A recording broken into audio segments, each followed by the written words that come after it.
Steve, this is one of the stranger travel sequences I can remember.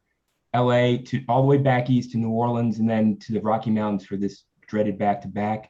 How do you feel like your team is handling the travel and just the fatigue of this strange season? I mean, I think pretty well, to be honest. We have a whatever, kind of flu bug going around a little bit right now, which, Mike and Kim are very sick, so they won't be able to play tonight. But I actually think, all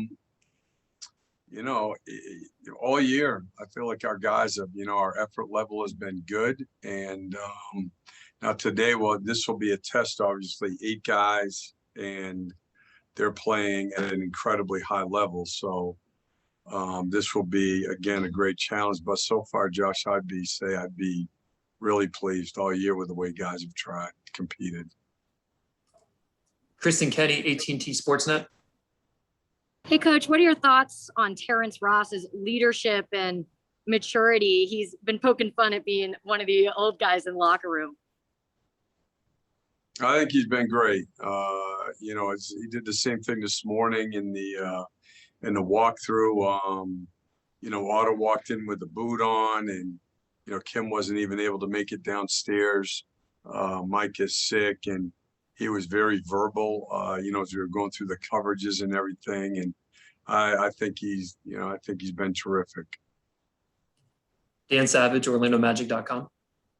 Cliff, there are a lot of tough elements to only having 8 guys and being down at point guard, but how much tonight is the lack of veterans on the floor being down, MCW, Cam, and Otto, who've all kind of been calming influences for the group? Yeah, for sure. Against the team, again, that's just rolling, 21 at home. They're top 5 in both offense and defense. They're playing as well as anybody in the league. But again, you never know in this league. And I thought the guys were good this morning. We'll see. I mean, I'll be disappointed if we don't play hard, and hopefully we can give ourselves a chance in the fourth quarter. Josh Cohen, OrlandoMagic.com. Hey, Coach. James Ennis seems to have really picked up his defense lately. What are some of the things defensively he does to slow down his opponents? Well, what he's done lately, one, he's very physical, and he's got the size and the quickness to defend multiple positions. So what we'll do tonight, we haven't done this year. We did it quite a bit last year. Well, he'll actually guard the foreman some also. He's big enough, strong enough, physical enough to do that. But lately, his deflection numbers have been sky high. He's created a lot of fast break opportunities with strips, with deflections, recoveries, and it's helped our team a great deal. Roy Perry, Orlando Sentinel. Steve, how will you guys start tonight? Chasen, Dwayne, James, Chuma, and Wendell. Back to Josh Robbins. Steve, we know Otto is not going to play tonight. You mentioned the boot. How did he hurt his foot, and what is the severity of the injury? I think they're still trying to figure that out, Josh. I think it was, I think it happened in New Orleans. And I think, they put the boot on to, I would say, just to speed up the healing process. And, I don't know if tomorrow's even a possibility or not. David Locke, Utah Radio. Coach Clifford, 2 questions for you, if you don't mind. One on your guys' end, just the evolution of Chuma and what you've seen out of him this year. And then second, just kind of who in your years in the game you would compare to Rudy Gobert's impact on the game. Well, first of all, Chuma, really the only time that he hasn't made steady progress was during the period of time when he was injured and out. He's got a great approach. He's an extremely hard worker, and he's doing what the good players do. He's not only improving with his confidence about his individual game, but he's making great strides in the team game, execution areas on offense, coverages on defense, defensive technique. He's getting better at all of it. And that's what you have to do to improve as a player in this league.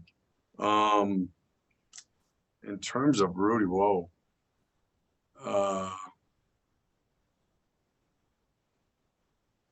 He's certainly unique right now with the 4-out winning. I mean, if you go all the way back, I mean, when I first started in the league, there were Sean Bradley and Sabonis, and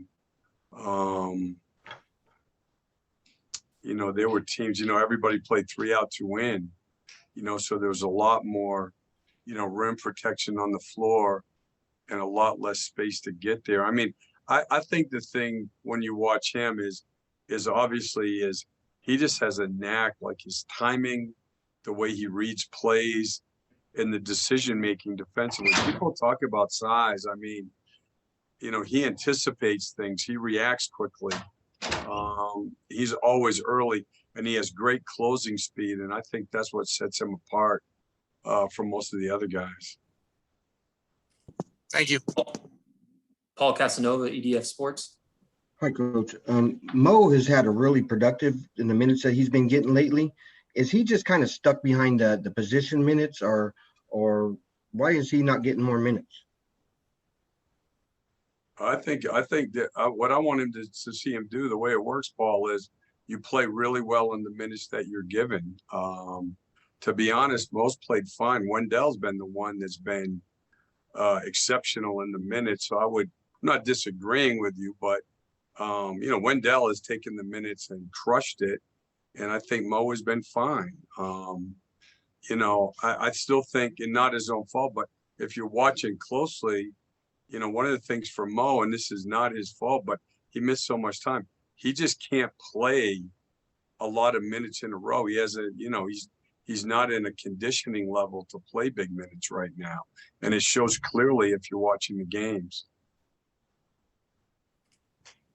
All right. Thank you for your time, Coach.